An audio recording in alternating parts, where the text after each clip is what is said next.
Good evening, my friend. Tonight, I'd like you to leave the modern world outside for a little while. Find a comfortable place. Dim the lights if you can. And together, let's wander into a small medieval village where reputation was worth more than money, and where your neighbors knew far too much about your life. Now, imagine you wake up one chilly spring morning in England, sometime during the late 14th century. The sun has barely climbed above the rooftops. A rooster crows somewhere beyond the fields. You stretch, yawn, and wonder whether today will be any different from yesterday. Then you hear drums, not the solemn beat of soldiers marching, not the joyful rhythm of a wedding, but an awful, chaotic, almost deliberately annoying racket. Pots crashing together, cowbells ringing, people blowing horns so badly that you'd swear musical talent had been outlawed overnight. It sounds less like an orchestra and more like an entire village rage-quitting harmony. You pull open your wooden door. Half the village is outside. Children are laughing. Old women are whispering. Men are banging frying pans with enough enthusiasm to wake every chicken within 5 miles. At first, you assume someone important has died. After all, noise often accompanied great public events. But then you notice something strange. The person everyone is mourning is standing right there, very much alive, very confused, and judging by the look on their face, very much wishing they had stayed in bed. Imagine opening your front door to discover your entire neighborhood hosting your funeral while you're still trying to decide what to have for breakfast. Today, we'd call that going viral. In the Middle Ages, it was something far more dangerous, because this wasn't entertainment, it wasn't theater, and it certainly wasn't an accident. Across parts of medieval and early modern Europe, communities sometimes staged loud public rituals known by names like charivari or rough music. Raucous processions filled with clanging metal, mocking songs, masks, and laughter. These gatherings weren't held to celebrate. They were meant to judge, to shame, to remind someone that the village believed they had crossed an invisible line. Sometimes it was a widower who remarried too quickly. Sometimes a husband who was mocked for failing to control his household. Sometimes a marriage the neighbors simply didn't approve of. No courtroom, no official sentence, just an entire community acting like your reputation had already been buried. And here's the unsettling part. The loudest weapon wasn't the drums, or the bells, or even the insults. It was the message. You still have a heartbeat, but as far as the village is concerned, the person you used to be is already gone. Because long before social media could cancel someone with a few million clicks, a medieval village had already invented its own version. Only instead of angry comments, they brought cookware. And trust me, history's original comment section was a lot louder than the internet. So tonight, let's discover why ordinary villagers sometimes turned shame into a public performance, why laughter could wound more deeply than prison, and why surviving a mock funeral was sometimes harder than surviving a real one. Let's begin with a simple question. Why would an entire village spend an afternoon making as much noise as possible just to embarrass one person? The answer begins with something surprisingly familiar. Human beings have always cared about reputation. Long before credit scores, background checks, or online reviews, your reputation was your resume. It determined who traded with you, who trusted you, who would marry into your family, and who might come running if your barn caught fire. In a medieval village, privacy was almost a luxury no one could afford. Most people lived in small timber houses packed closely together. Neighbors shared ovens, fields, churches, and market squares. You didn't simply live near other people, you lived inside everyone else's business. Imagine your entire neighborhood acting like an enormous group chat, except nobody could mute the notifications. This close-knit world meant that community rules mattered enormously. Many of those rules were never written down. There was no official handbook titled, "Congratulations on becoming a medieval villager." Instead, customs were learned through observation. You watched how your parents behaved. You watched your neighbors. You watched what happened to people who ignored expectations.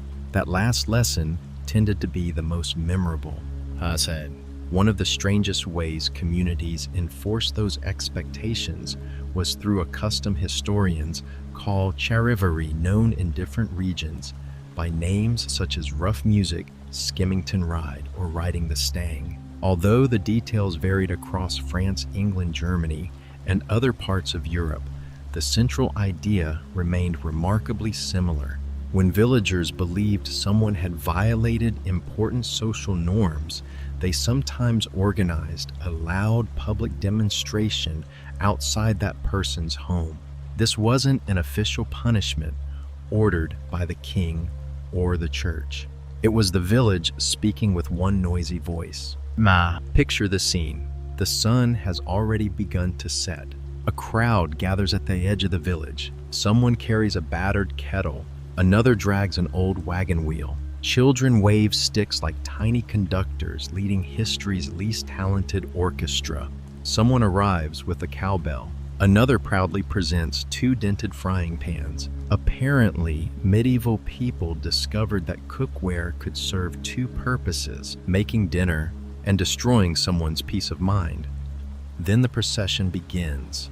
They march through muddy streets, shouting, singing, banging metal, together with astonishing enthusiasm. Some wear masks. Others dress in ridiculous costumes. In certain places, villagers even carried effigies, rough human figures made from straw, or staged absurd little performances, mocking the accused.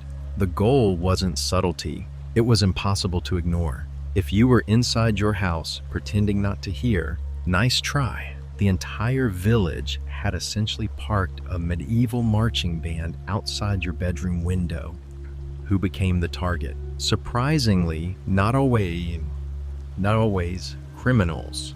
In many documented cases, charivari focused on people whose private lives had become public gossip. Perhaps an elderly widower married a much younger bride.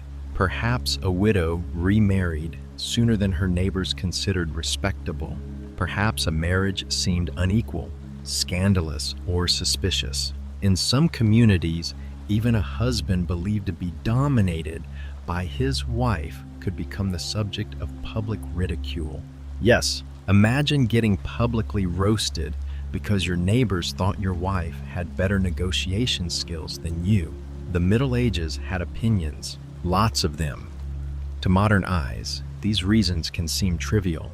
Why should anyone care whom someone married? Why should strangers decide how long a widow should mourn? The answer lies in how medieval villages understood stability. Marriage wasn't viewed simply as a romantic partnership. It was an economic alliance, a family arrangement, a source of labor, a way of preserving inheritance, property, and social order. When someone challenged those expectations, neighbors sometimes feared the consequences would ripple through the whole community. Whether those fears were reasonable is another question entirely. Humans have never needed perfect logic to justify meddling in someone else's life. Interestingly, historians caution that charivari was not practiced everywhere, nor was it identical in every region. Sometimes it remained little more than playful teasing. Other times, it became deeply humiliating. In rare cases, it escalated into violence. Like many traditions passed from generation to generation, it could change dramatically, depending on local customs, personalities, and tensions already simmering beneath the surface. That makes it difficult to paint with broad strokes. History, frustratingly, for anyone who loves simple answers, almost never fits neatly inside one. Still, one pattern appears again and again. Noise itself carried meaning. The banging wasn't random. The terrible music wasn't simply terrible because nobody practiced. It symbolized disorder, chaos, a world temporarily turned upside down. The villagers were sending a message without needing written words. Something here is out of balance. Someone has stepped outside the rules. Until that imbalance is acknowledged, none of us will be quiet. Anthropologists sometimes describe rituals like these as forms of community regulation. Before professional police forces became common, villages often relied on informal methods to encourage conformity. Public praise rewarded good behavior. Public shame discouraged behavior the community disliked. Neither system was perfect. Both could be deeply unfair, but together they form part of everyday social life. Think about it. Today, a scandal might unfold across social media. Comments pile up. Memes appear before the facts do. Thousands of strangers suddenly become experts on someone else's life. The technology has changed. The instinct, perhaps not as much as we'd like to believe. A medieval charivari didn't need Wi-Fi. It had church bells, frying pans, and neighbors with surprisingly flexible schedules. Yet beneath the laughter and clanging pots was something much more serious. These performances weren't only about humiliation. They were about power. Who had the right to judge? Who decided where the invisible line of acceptable behavior truly lay? And what happened when the crowd itself became harder to control than the person it claimed to punish? Because in the next chapter, we'll discover that rough music wasn't just noisy entertainment for many villagers. It was a weapon, one capable of leaving wounds that no physician of the Middle Ages could ever hope to heal. If you had asked a medieval villager what they feared most, many would probably mention famine, disease, war, a failed harvest, all perfectly reasonable answers. But there was another fear that quietly followed them every single day. A fear you couldn't lock outside your door. A fear that couldn't be chased away with a sword. Becoming the person everyone talked about. Today, embarrassment usually fades. An awkward photo disappears into yesterday's feed. A bad haircut becomes tomorrow's joke. Someone gets roasted. Online disappears for a week, then returns with a new profile picture and an inspirational caption about personal growth. The internet has a remarkably short attention span. A medieval village did not. Your neighbors remembered everything.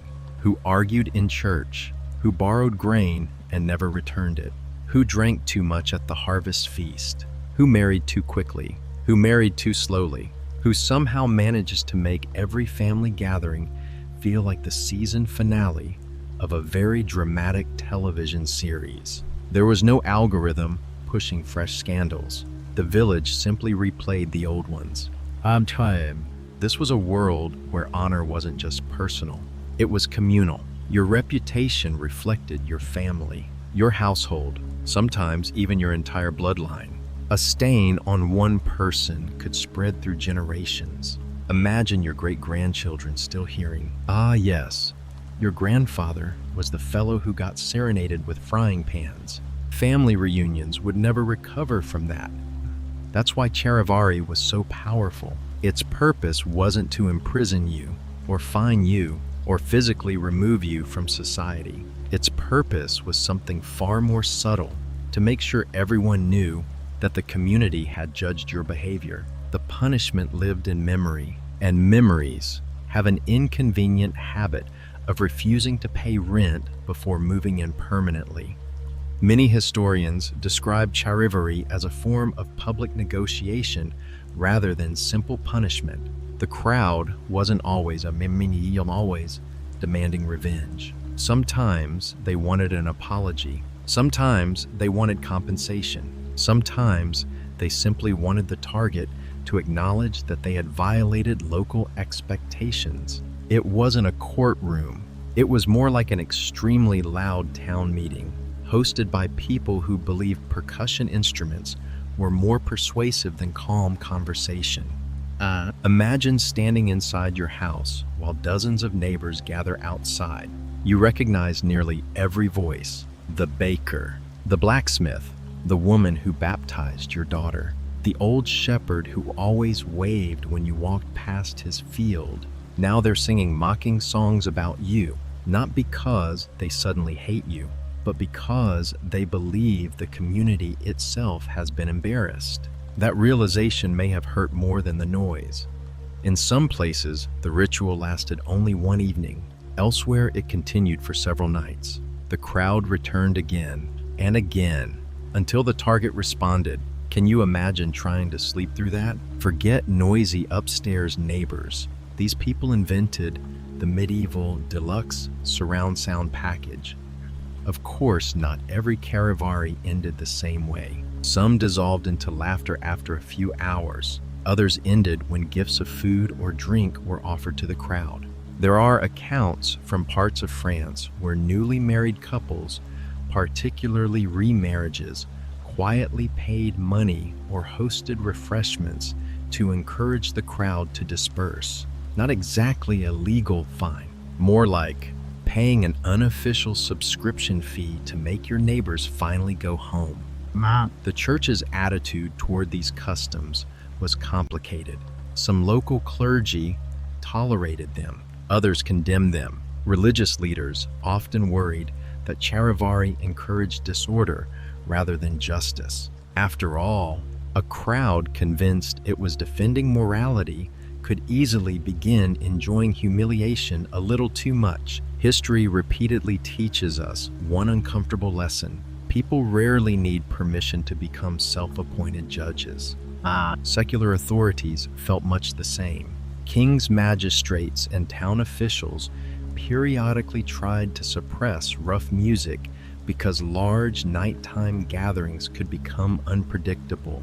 A crowd carrying pots today could be carrying clubs tomorrow. The line between satire and violence proved dangerously thin.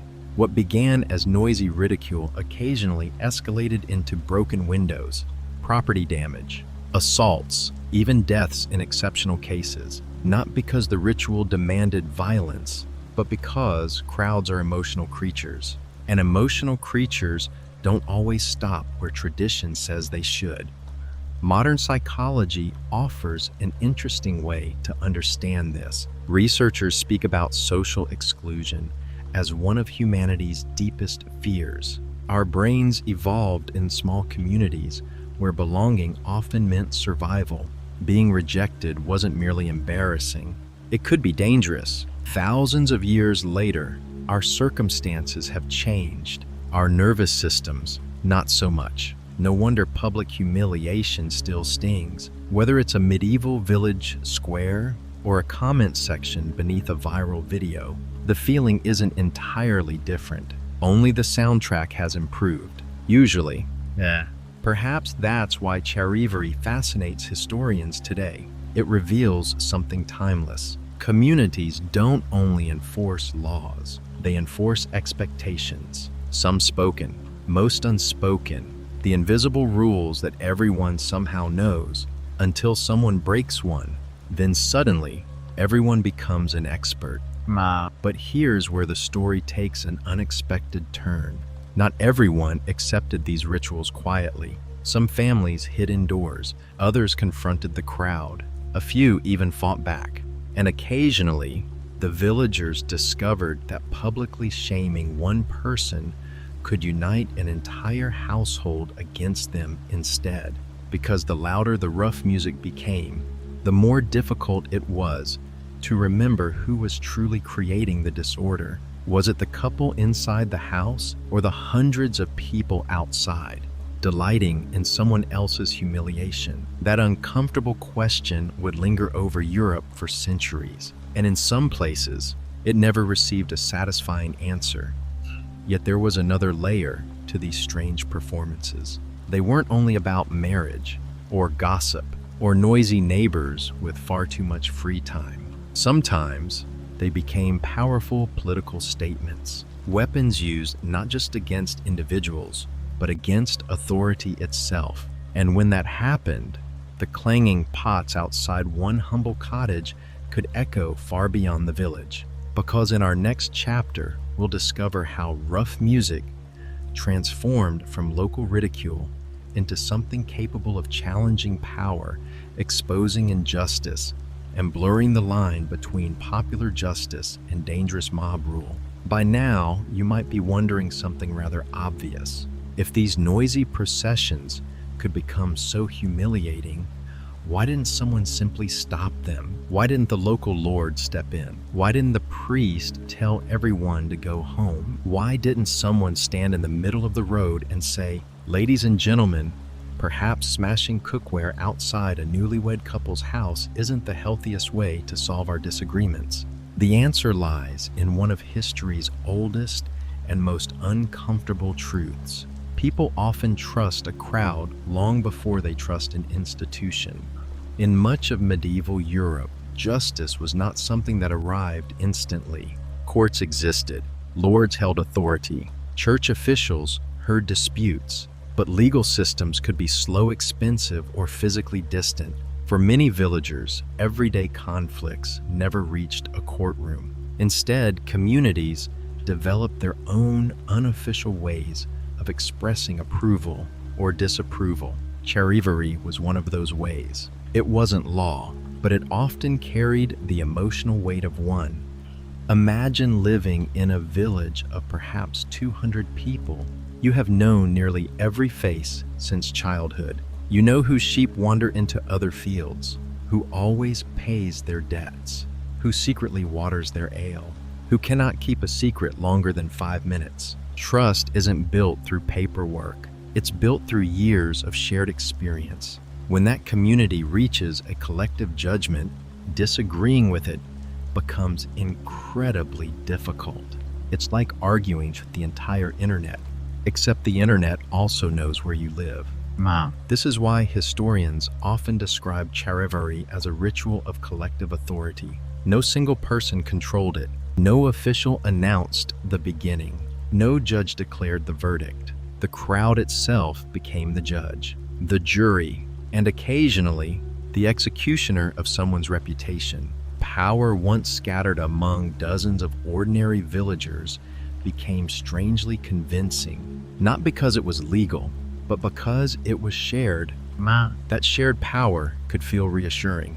A village standing together might discourage genuine abuse. Communities sometimes directed rough music toward men known for violently mistreating their wives. Elsewhere, it targeted individuals believed to have exploited neighbors or ignored deeply held social obligations. In those moments, charivari could function as a form of grassroots accountability, an imperfect one, but accountability nonetheless. History rarely divides neatly into heroes and villains. Sometimes everyone involved believes they are protecting the common good.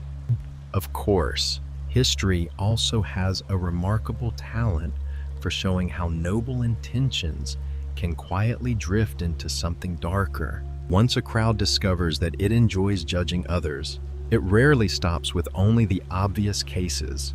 The target list grows. The standards become less clear. Yesterday's scandal becomes today's tradition, tomorrow's excuse. Human beings have a unfortunate tendency to confuse "everyone agrees" with "everyone is right." Those are very different sentences. Across parts of France, England, and the Holy Roman Empire, records suggest that rough music sometimes expanded beyond marriages and household disputes. Political disagreements, personal rivalries, long-standing family feuds, old resentments, all could occasionally find new life beneath the convenient banner of community justice. It's remarkable how easily revenge can borrow the language of morality. Imagine two neighbors. They've argued over a strip of farmland for 15 years. One finally remarries after the death of a spouse. Officially, the charivari is about the marriage. Unofficially, someone has been waiting 15 years to bang a frying pan outside that house. History reminds us that people are wonderfully creative when disguising personal grudges as public virtue. The church recognized this danger. Many clergy warned that ridicule could quickly become cruelty. Christian teaching emphasized correction, forgiveness, and reconciliation. A mob, however, rarely excels at moderation. It's difficult to preach compassion over the enthusiastic sound of 30 villagers treating kitchen utensils like percussion instruments. Secular authorities worried as well. Nighttime gatherings created opportunities for disorder. Masks concealed identities. Crowds encouraged boldness. Individuals who might never throw a stone alone suddenly felt strangely courageous when surrounded by 50 cheering neighbors. Psychologists today call this de-individuation, the tendency for people to lose their sense of personal responsibility within a crowd. Medieval villagers didn't know the term, they knew the result. There's something oddly timeless about that observation. Place one person in a room, they're thoughtful. Place 100 together. Someone eventually decides setting something on fire sounds like an excellent idea. Human software has received surprisingly few updates over the last 800 years. Yet here's the irony that historians find especially fascinating. Despite all the noise, the masks, the songs, the mockery, charivari often ended without anyone truly winning. The target remained embarrassed. The crowd went home convinced it had defended tradition, but the underlying conflict frequently remained unresolved. Broken trust rarely repairs itself simply because enough people watched it break. Archaeologists cannot excavate humiliation.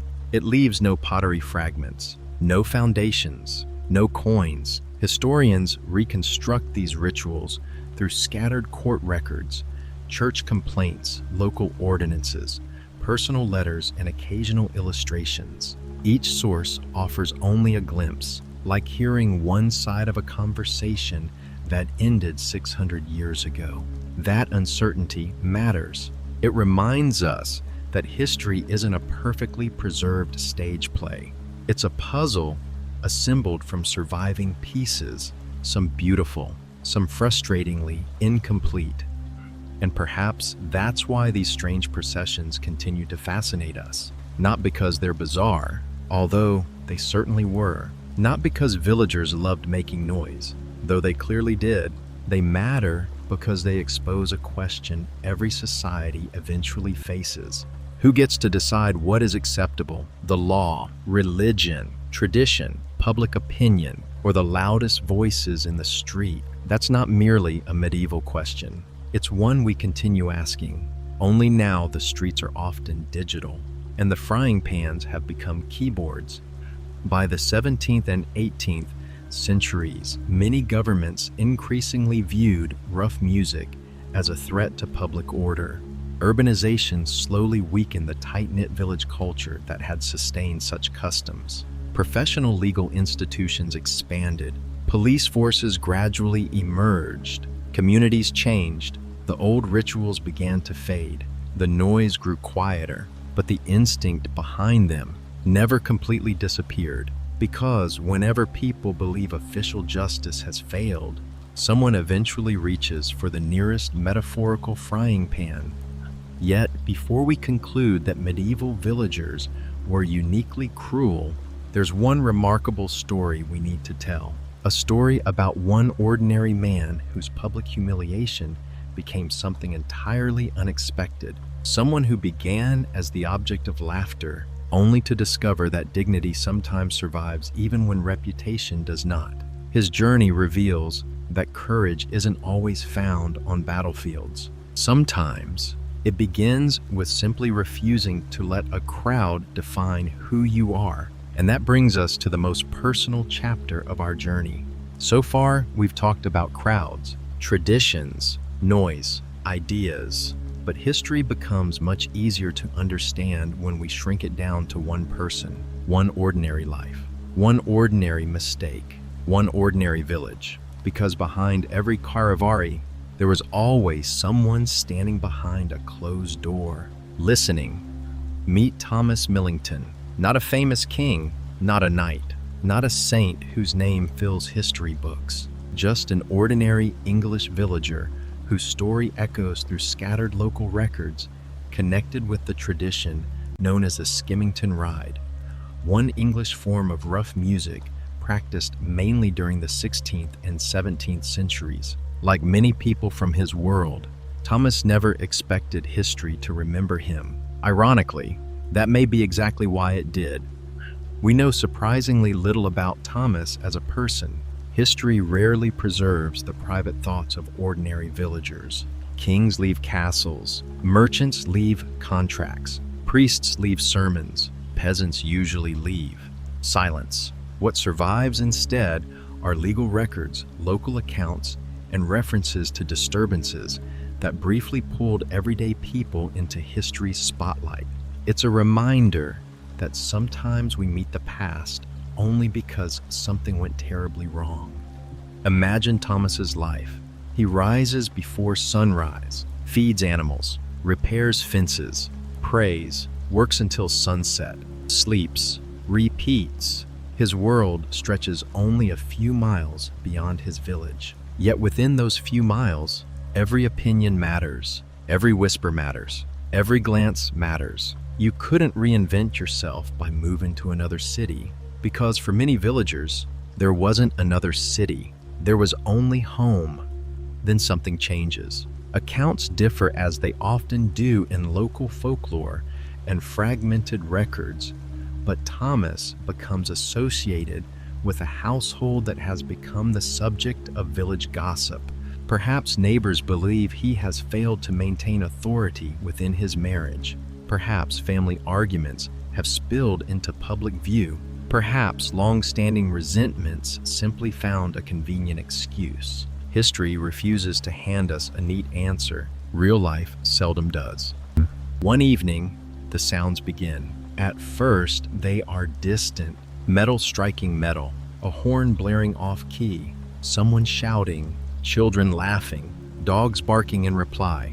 Thomas steps outside. The noise grows louder. Then he sees them, dozens of familiar faces, not strangers, neighbors, the same people who shared harvest festivals, who exchanged bread across fences, who stood beside him in church only days before. Now they're carrying pots, pans, cowbells. Some have blackened their faces. Others wear ridiculous hats or masks. One man rides backward on a donkey to make the procession seem even more absurd, because humiliation works best when everyone else is laughing. Think about that for a moment. The people mocking you know your favorite field. They know your children. They know exactly where your windows are. There's something uniquely painful about being ridiculed by people who know your entire life story. Modern internet trolls may be anonymous. These ones borrowed your ladder last Tuesday. The crowd begins singing, not beautiful songs, mocking songs, improvised verses that exaggerate rumors until they sound like undeniable truths. Each laugh encourages another. Each joke becomes slightly crueler. Psychologists today call this social reinforcement. The Middle Ages called it Tuesday night. Thomas has choices. He can hide. Many did. He can shout back. Some did. He can fight. A few certainly tried, but every response risks feeding the performance. A crowd rarely enjoys silence. It loves a reaction. Centuries before the internet invented "Don't feed the trolls," villagers had already discovered the same principle. Unfortunately, escaping a crowd gathered outside your own front door is considerably harder than closing a browser tab. Historical records suggest that many victims of rough music eventually sought help from local authorities. Some filed complaints. Others demanded compensation for damaged property. Occasionally, magistrates punished participants when demonstrations crossed into violence. That tells us something important. Even in an age that tolerated these customs, people recognized there was a line. They simply argued endlessly about where that line should be. For Thomas, whether the crowd believed it was enforcing morality mattered less than one simple fact. His children heard the laughter. His family heard every insult. His home, the one place meant to offer safety, had become a stage. No prison sentence could have felt more public. No courtroom could have gathered a larger audience. Yet here's the remarkable part. The Charivari ended. Just as every storm eventually runs out of rain, the crowd grew tired. The pots fell silent. People returned to their homes. Morning arrived. Cows still needed milking. Fields still needed plowing. Bread still needed baking. Life stubbornly continued. History has an odd way of reminding us that even our loudest humiliations eventually become yesterday's noise. Thomas did not become a hero because he defeated the crowd. He did not stand on a wagon and deliver a speech that changed every heart. Real life is rarely that theatrical. His quiet victory was something much smaller. He remained. He continued working, continued raising his family, continued living among the very people who had laughed at him. That required a different kind of courage, not the courage to win a battle, the courage to wake up the next morning. In many ways, Thomas's story mirrors countless forgotten lives across medieval and early modern Europe. Most victims of Charivari never appear by name in surviving documents. Their shame disappeared with them. Only the echoes remain. A court record here, a parish note there, a complaint folded into an archive for hundreds of years. History remembers kings through monuments. It remembers ordinary people through moments when society briefly refused to let them remain ordinary. Perhaps that's why this story still resonates, because every generation invents its own version of rough music. The instruments change, the audience changes, the technology changes, but the temptation remains. To laugh first, to judge quickly, to join the crowd before asking whether the crowd is right. Human nature has always loved certainty. Compassion usually asks us to slow down. Thomas Millington never became famous, yet his story quietly reveals something more enduring than fame. A reputation can be damaged overnight. A crowd can make extraordinary noise, but neither possesses the final word on a person's worth. Sometimes the greatest act of resilience is simply refusing to become the version of yourself that everyone else insists on seeing. And perhaps that is the only victory a crowd can never truly take away.